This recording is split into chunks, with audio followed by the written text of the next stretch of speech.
Fun fact of the day, there used to be a difference between free hips and clear hips, I was told. And free hips were back hip circles with no hands, and clear hips were back hip circles with no hips. So there's your little tidbit for the day. And then someone put in the comments if I'm wrong.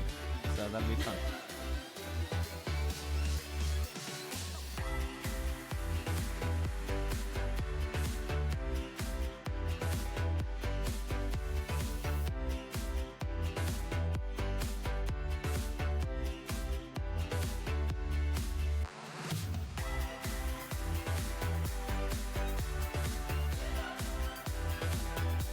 Hey everyone, welcome back to the NGA podcast. I am your host, Rebecca Grady, and I am here with my incredible co-hosts, Dr. Ian Carter. Rob Axelrod. All right, so today we're talking clear hips, and if you're a coach, you already know why this one earns its spot on our breakdown list.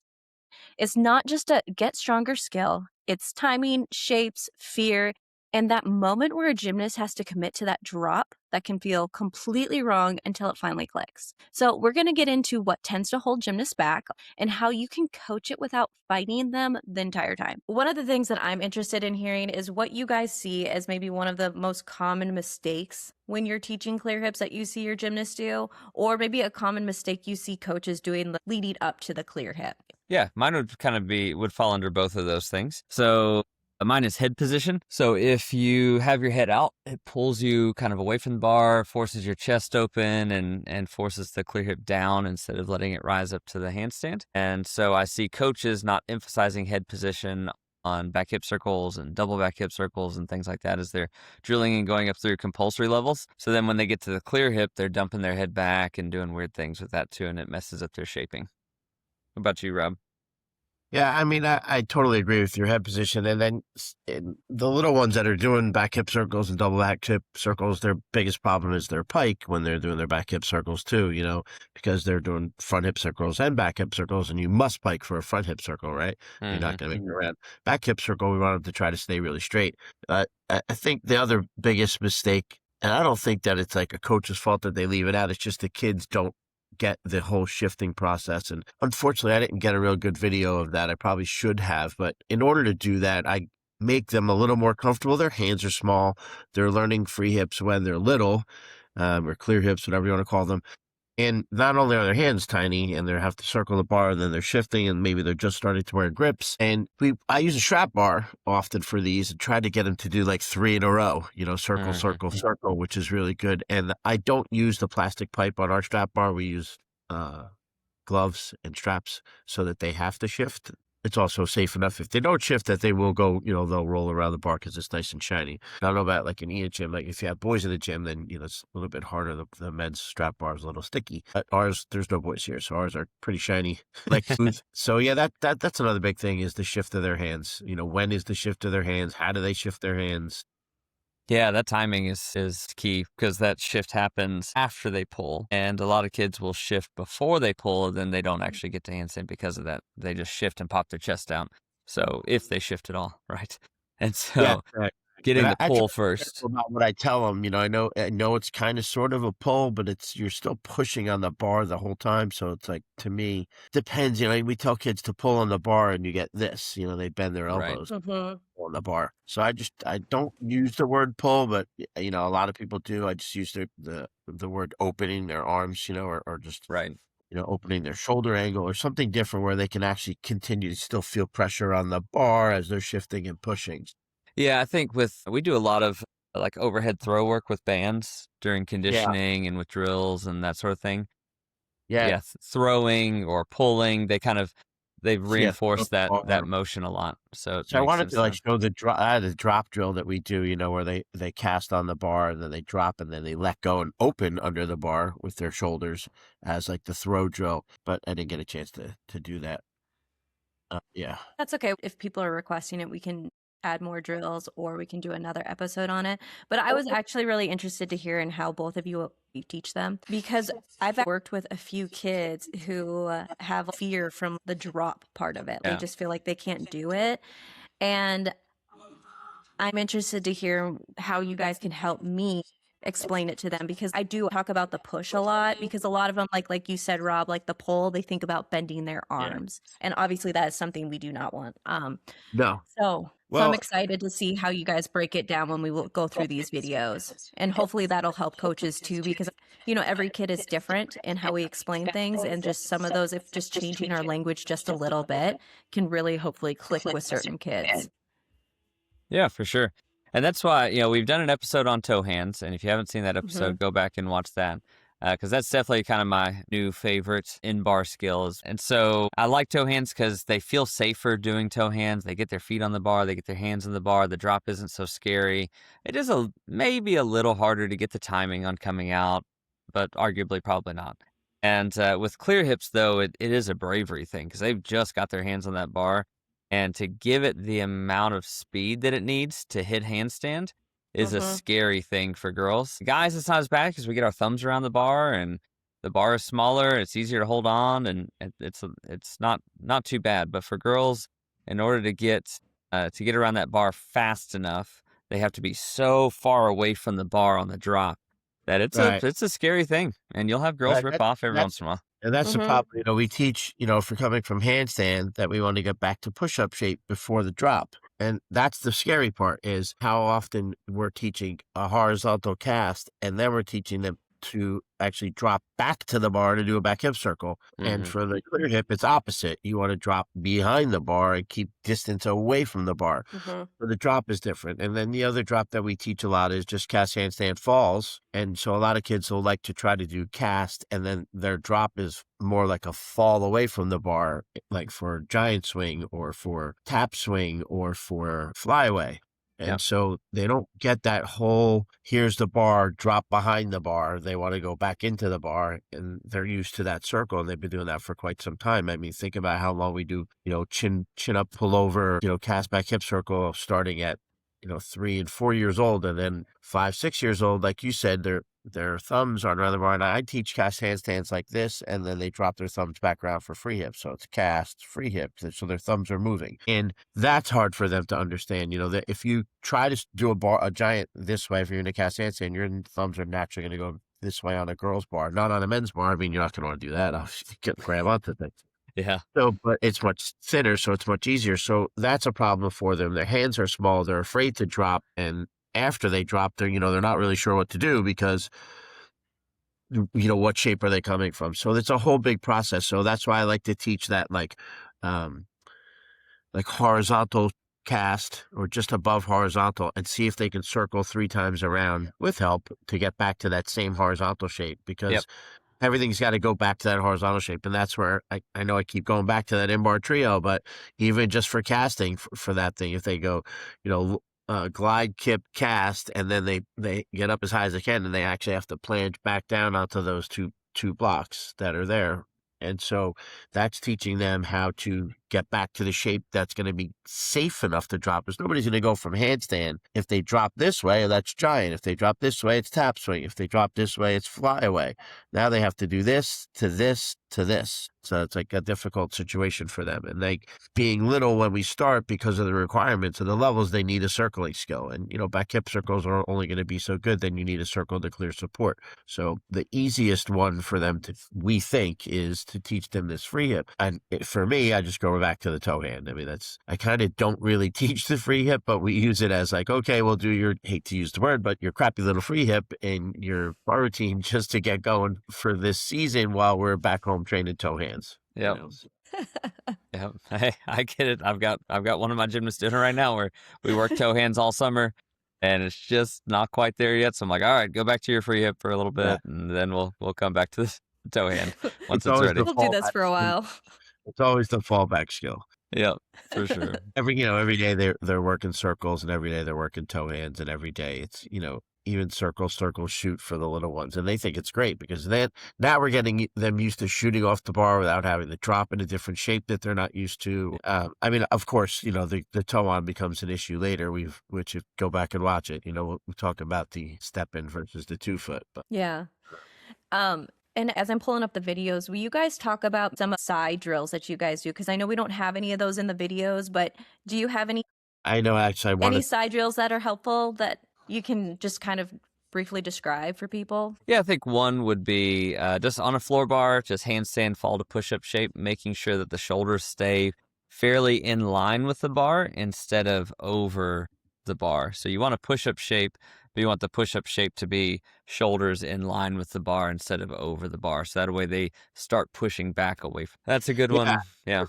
that's a great one, and the only problem with it is a lot of them aren't coming from handstand, and they're not quite sure Yeah. what to do when they cast. So if they cast and they're already in that shape, then all they have to do is commit to the drop. Yeah, so this is a And little, if you want to start this video, this is a little side Yeah. station that I do with my gymnast that I'm spotting here, but the gymnasts can spot each other. It's really not too bad at all. The key to this is just trying to figure out how to keep the toes up as they're yeah, pulling away from the bar. At the very beginning, I'm doing all the work and they're just trying to balance and keep their toes up.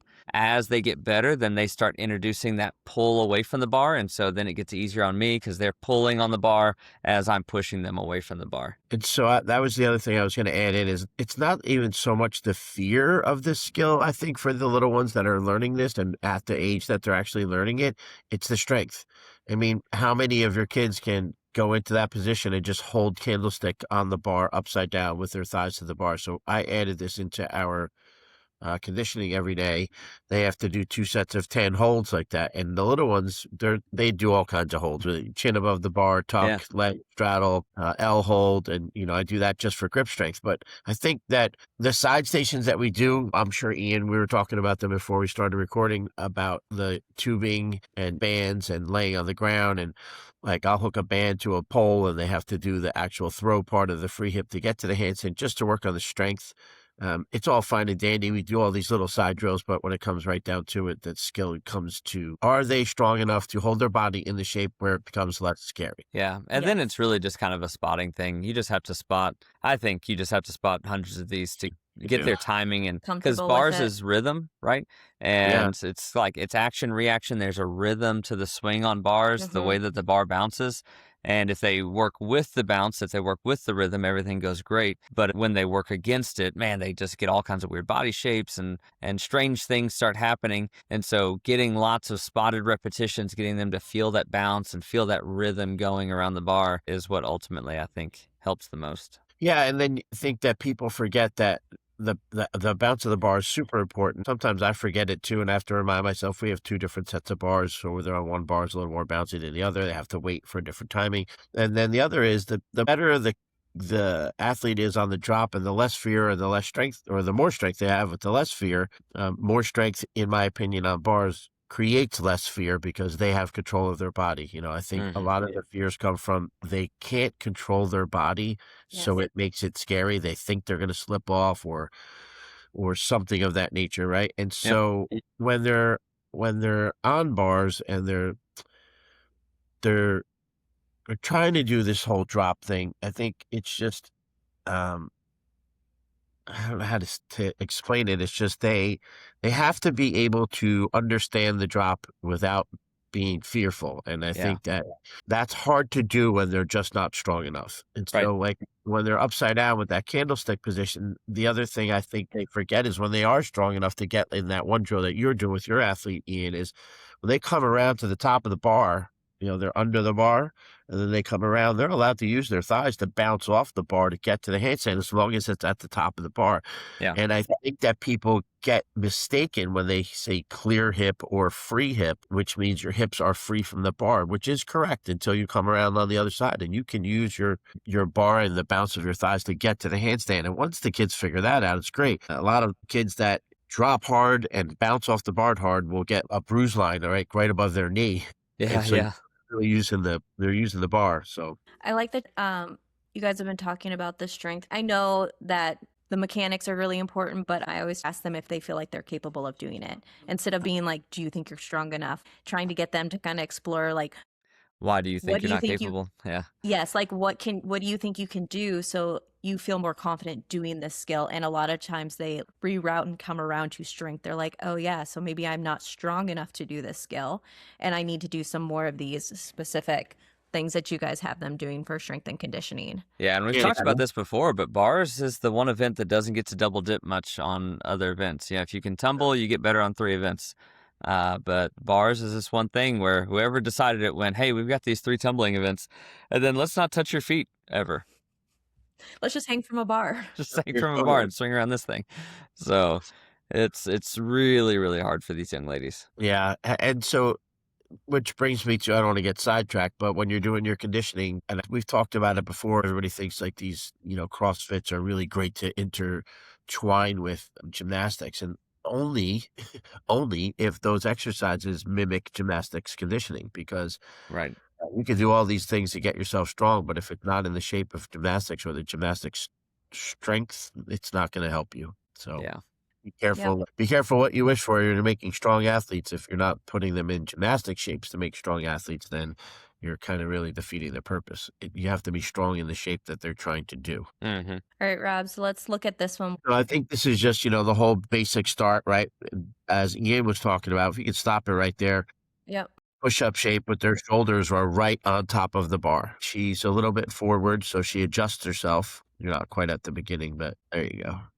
There you go. Gets to this position, not a real good shape, then she adjusts her shape, and then she gets in position for the drop. There's a good position, shoulders overhand, dropping behind the bar, chin down, keeping her chin down, gets a little bit piked in the hip, stays piked at the hip, and then if you watch her come around, she bounces off the bar like I was talking about with her thighs, and then there's the shift. There, yeah, you can kind of see right Yep. there. Bounces off the bar, shift back up to this push-up position. So I like that, again, Yeah. right back into our in-bar trio, and it's got another use.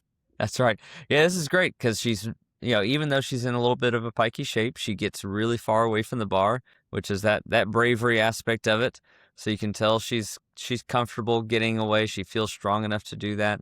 So she gets away from the bar, and she doesn't lean over so hard on the drop that she kills her speed. She keeps those shoulders back. And this particular athlete doesn't have a kip gas handstand, but she's got a free hip that's 3/4 the handstand from a horizontal cast Yeah. because she's strong in the position. She's not afraid to drop in the position, but she's more fearful, to be honest with you, about doing a cast handstand than she is about doing a free hip handstand. This is good here because it's kind of, I call it the non-spot station. So, we spot so much that you don't have to spot them the handstand and then get them to hold them as they're lowering down and then let them go for the drop, right?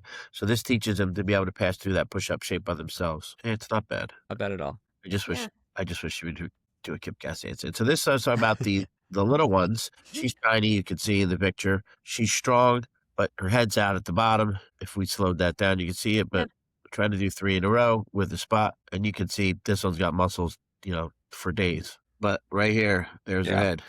Head comes out, so it flattens her body shape, and then it'll end up messing stuff up when she does it on her own. But yeah, she gets back to the shape really well. She's leaning back with her Yeah, head. you can see it there. There you go, the elbow bend. She's pulling into the bar, so she opens pretty good. And then I use the same athlete, so we do it again. So when they're getting comfortable, they can do 3 free hips in a row and straps by themselves. Drop, drop, drop.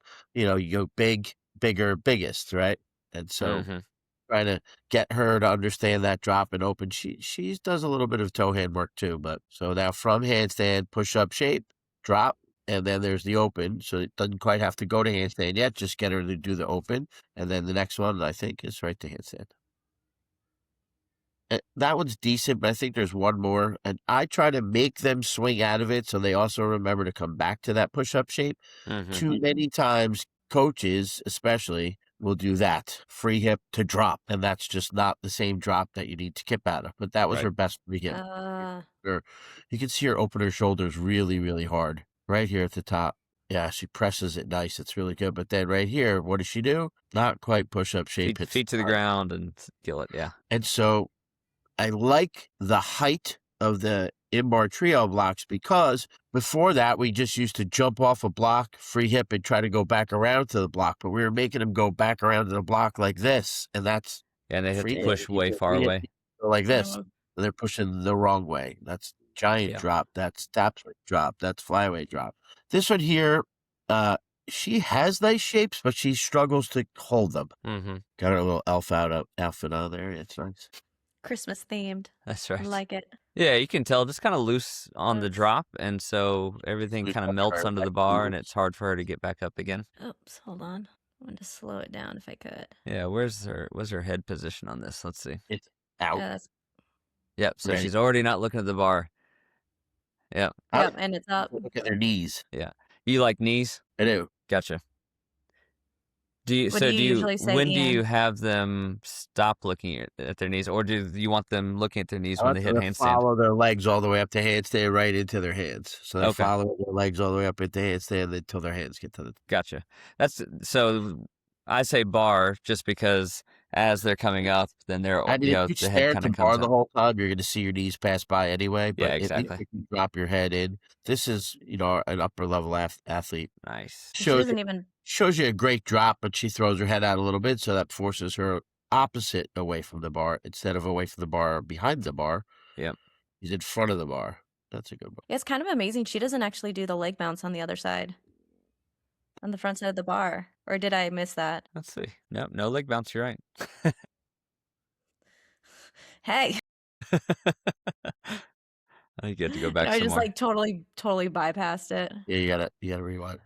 Okay. We'll just Flip watch it and reverse it. Flip it, change it, rearrange it. Yeah, she's pretty clear the whole time. Mhm. Yeah, and she definitely brings it in more, but she never actually contacts the bar, which is fine if they're strong enough to do it that way. Yeah, that's few and far between.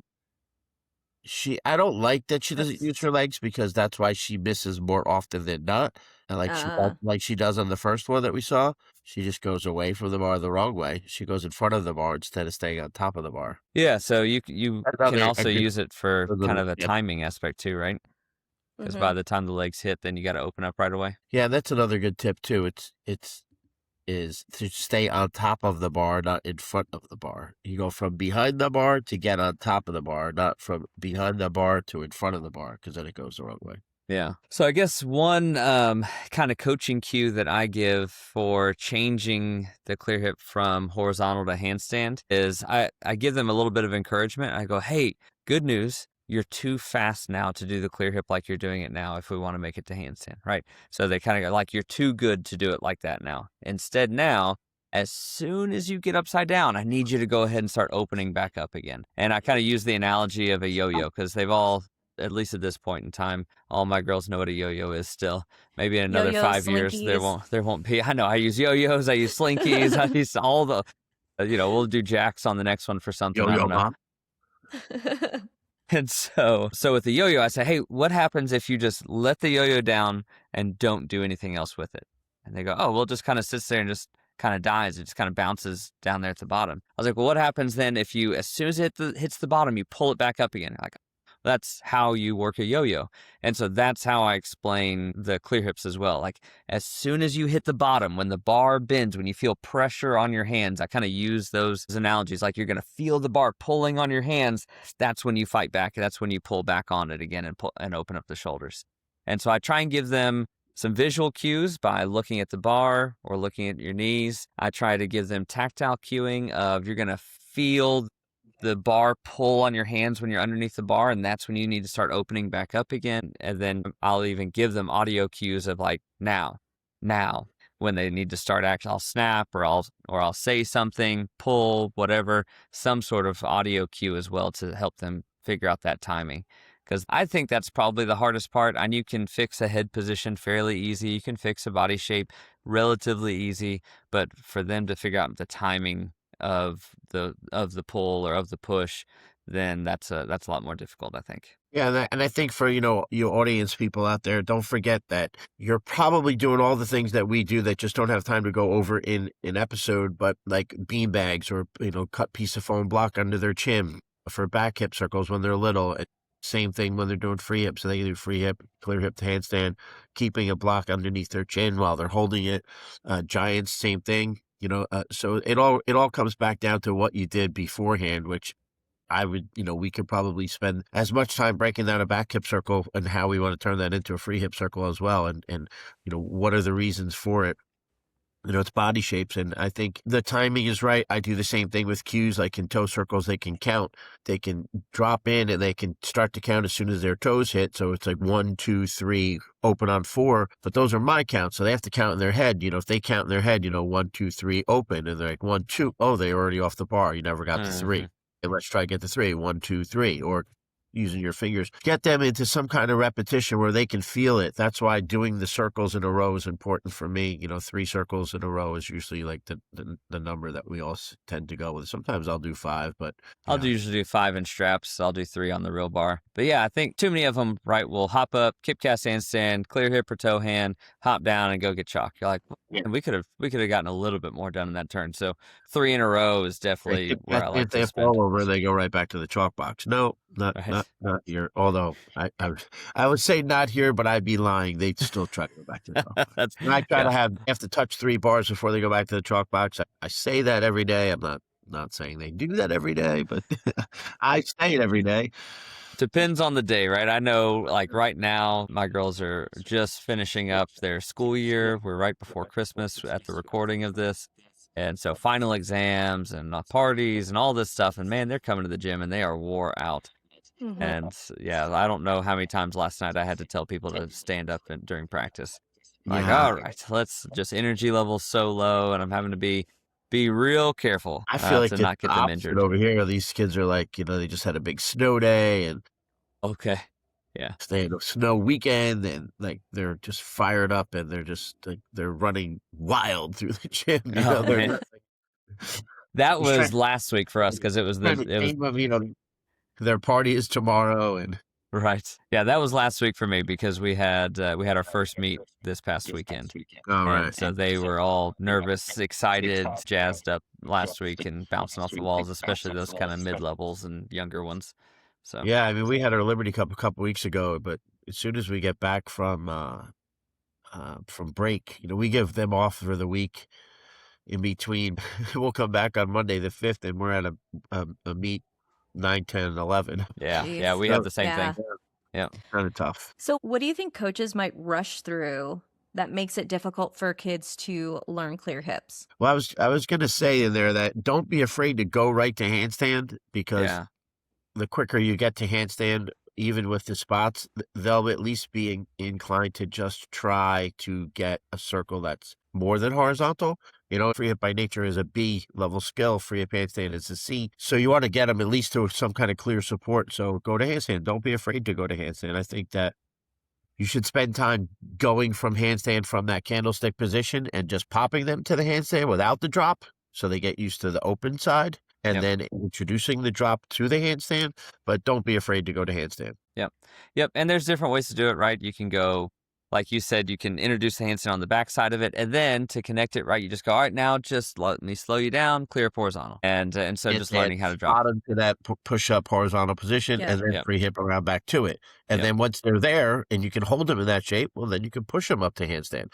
Which used to be part of my bar conditioning. At the end of the night, everybody had to do floor bar. And I think did I go over floor bar in one of our things? I think I did. Or maybe I'm not sure. I don't think we did.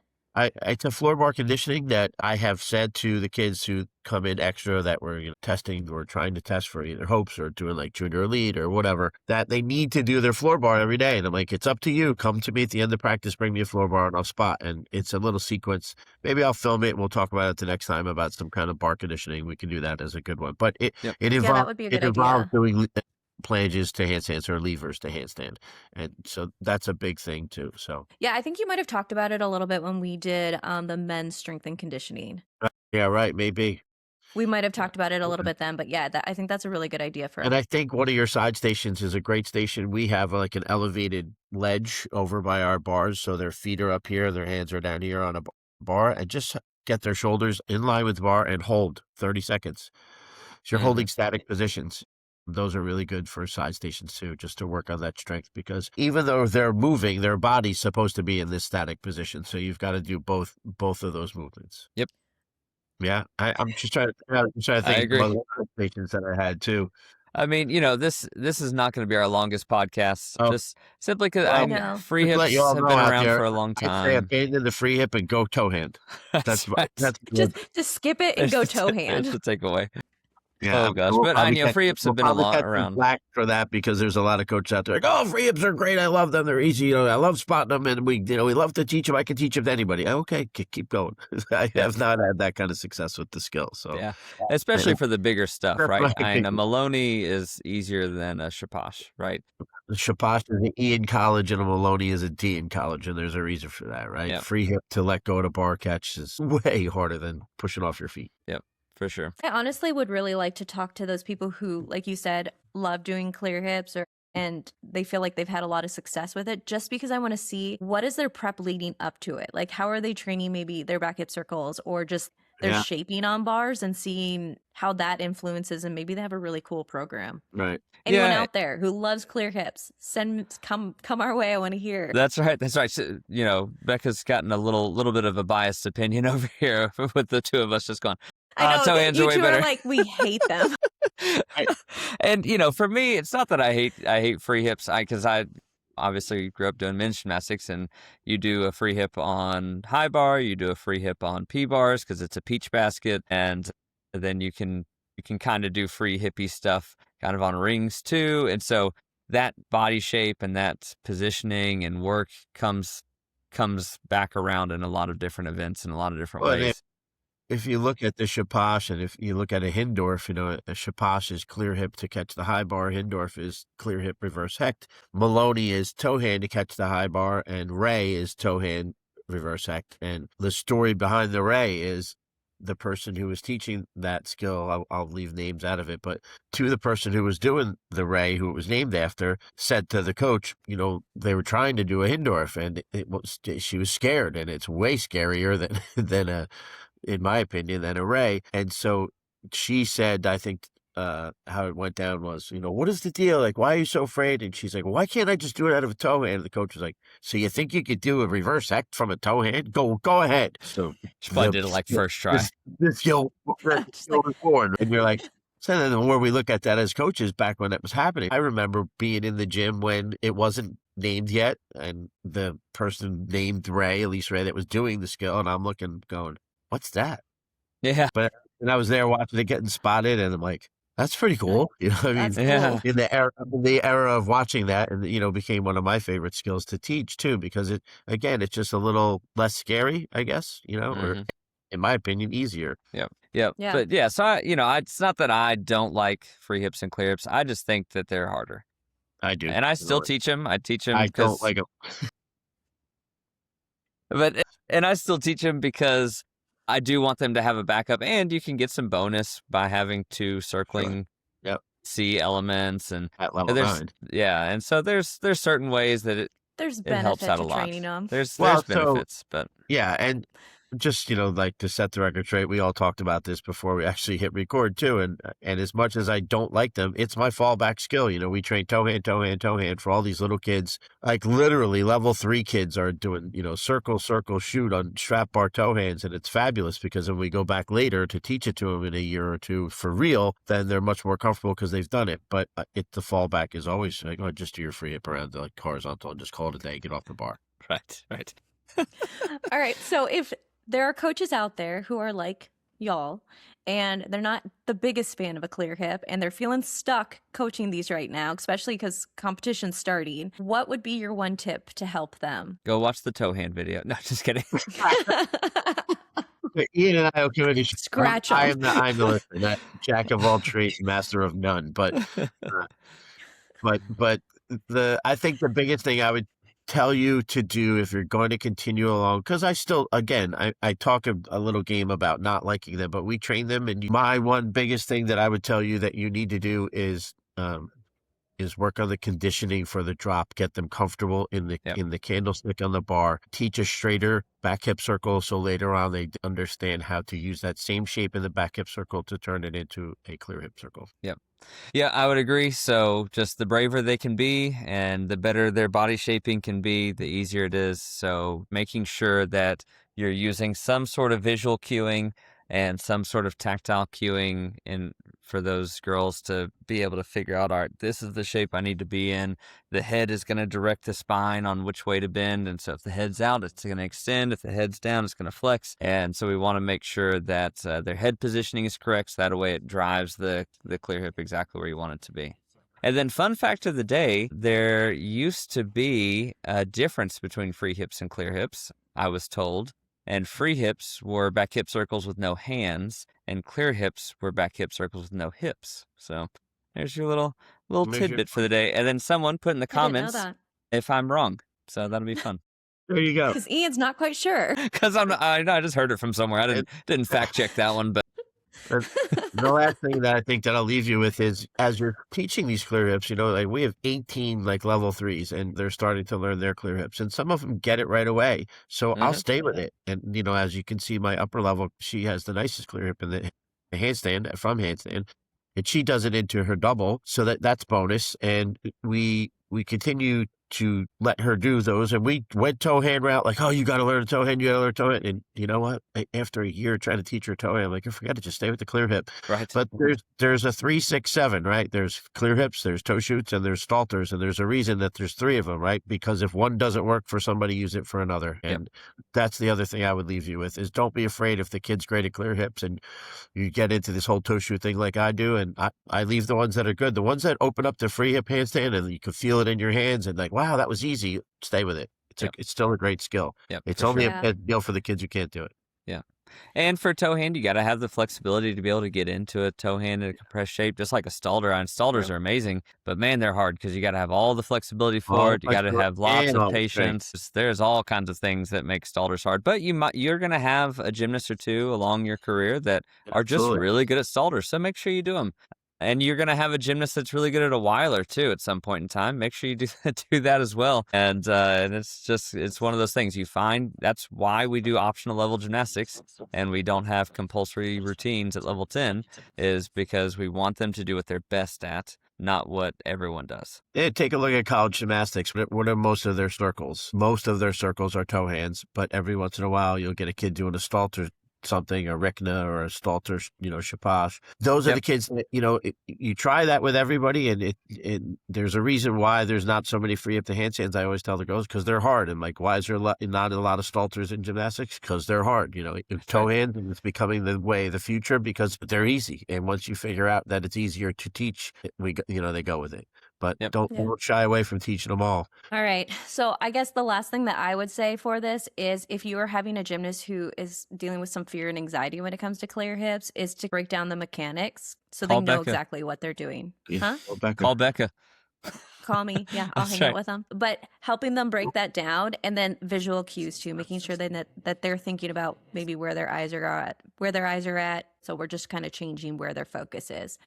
But yeah, if you need more help with that, just let me know. But so if you enjoyed this episode, you feel like you learned something, please leave a review, subscribe, share it with anyone who could benefit. If you feel like we missed something and we left something out, let us know that as well. And also those people out there who love clear hips and teaching them, seriously, I want to hear what you're talking about. So send it to me. I want to know what you're doing that's making these so successful. So anyways, thank you for joining us here at the NGA podcast. And until next time, stay happy, healthy, and high performing.